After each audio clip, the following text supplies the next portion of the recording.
नमस्कार मित्रांनो, आज मी आलो आहे लोळपळेल येथे माझ्या मामाच्या घरी. आज गणपतीचा पहिला दिवस, आज गणपतीचं आगमन होतं. त्या शुभमुहूर्तावरती आम्हाला गणपतीचं आगमन असतं. त्या दिवशी आमच्या मामाकडे यावंच लागतं गणपती आणण्यासाठी. त्यामुळे आता मी आलो आहे लोळपळेल येथे. तर आता मी तुम्हाला थोड्या वेळात दाखवतो आमचा मामाकडचा गणपती. पण गणपती बघितल्यावरती तुम्हाला मला कमेंट आणि सांगावं लागेल कमेंट करून की गणपती कसा वाटला आणि सजावट कशी वाटली. आणि ही सजावट कोणी केली तेही मी तुम्हाला दाखवेन. चला बघूया गणपती. बघा,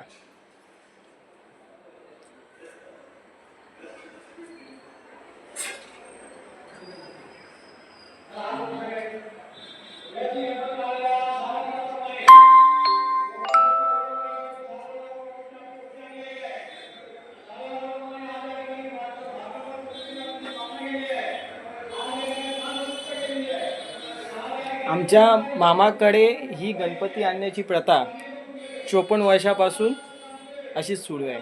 आणि दरवेळेला गणपती या साईडची अशी सुंदर असते, अतिशय मनमोहक असं दरवेळेचं सजावट असते. दरवर्षीचं सजावट अतिशय चांगलं असतं. आता पण बघा, तुम्हाला आवडेल. डेकोरेशन खूप मस्त केलेलं आहे. बघा, गणपतीची मूर्ती पण अतिशय सुरेख अशी कोरीव काम केलेलं आहे. साधी, सिंपल, सरळ, मस्त वाटते बघा.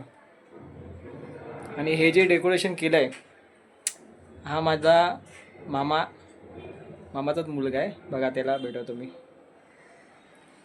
हे बघा, यांनी केलं. नमस्कार. अभिषेक ओटवकर.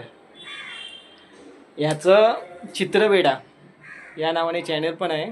आणि आर्टचे जे वस्तू असतात, चित्रवेडा नावाचं माझं एक इंस्टाग्रामला पेज आहे. त्याच्यावरती तुम्हाला स्केचेस, त्यानंतर बर्थडे गिफ्ट्स वगैरे, पेंटिंग्स, हे सगळं तुम्हाला बघायला भेटेल. तर तुम्हाला कोणाला काही खरेदी करायची असेल तर तुम्ही त्या पेजवर इंस्टाग्रामला चित्रवेडा अभि ओटवकर आर्ट्स या नावाने माझं पेज आहे.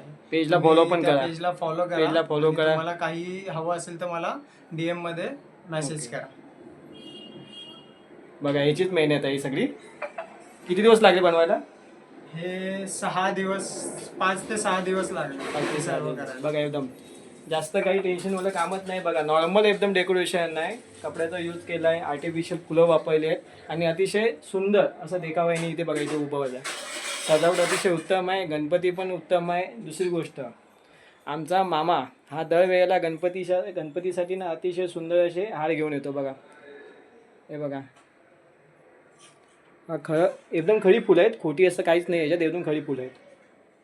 त्याच्या गणपतीची जी मूर्ती, गणेश जे असतात आपले गणपती बाप्पा, त्यांची मूर्ती चॉईस करण्याचा त्याचा चॉईस पण चांगला असतो.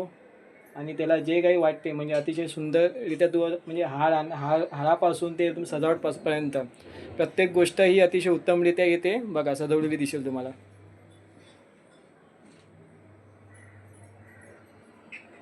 तर मग बघा, मागून घ्या. तुमचे पण काही विशेष असतील गणपती बाप्पाकडे, मागून घ्या. आणि यात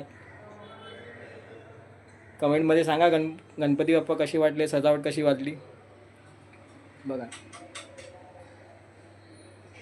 चला आता माझी पण जायची वेळ झाली. मला आता इथून घरी जायचं आहे. आज जे काही मी इथे आलो, जे काही इथे आम्ही कार्यक्रम पार पाडला, त्याचा मी तुम्हाला सगळ्यांना अपडेट दिला आहे. बघा, कशी वाटते ते फक्त मला कमेंटमध्ये सांगा. गणपतीची मूर्ती कशी वाटली तुम्हाला आणि सजावट कशी वाटली. Okay, bye bye.